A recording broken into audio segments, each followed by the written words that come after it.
যাক বাবা, স্নানটা হয়ে গেছে, এবার সিঁদুরটা পরে নিই, তারপর আবার রান্নাও করতে হবে। বেশি করে সিঁদুর পরে পরে তো আমার চুলগুলোই সব উঠে গেছে, একদম অল্প করে পড়তে হবে।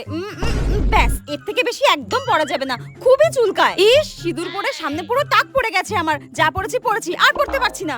যাক, ঘুরতে যাওয়ার জন্য একদম রেডি হয়ে গেছে, এবার সিঁদুরটা পরে নিই, তারপর বেরিয়ে যাব। কিন্তু এই ড্রেসের সঙ্গে তো একদম বেশি করে সিঁদুর পরা যাবে না, একদম অল্প করে ছুঁয়ে দিই। হ্যাঁ, এইখানটায় সিঁদুর পরলে আমার লুকটাও খারাপ হবে না, আবার সিঁদুরও পরা হবে। জাস্ট চুলটা সেট করে নিই। এই ওয়েস্টার্ন ড্রেসটার সঙ্গে সিঁদুরটা ঠিক ভালো লাগতো না, ব্যাগটা নেই আর বেরিয়ে যাই।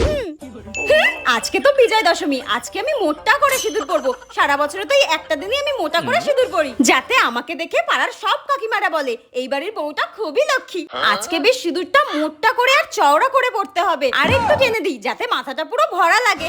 ব্যাস, একদম মুখটা পুরো পাল্টে গেছে। সিঁদুর পরে আমি একদম রেডি। আমাকে যে কি সুন্দর লাগছে, নিজেকে যেন চিনতেই পারছি না।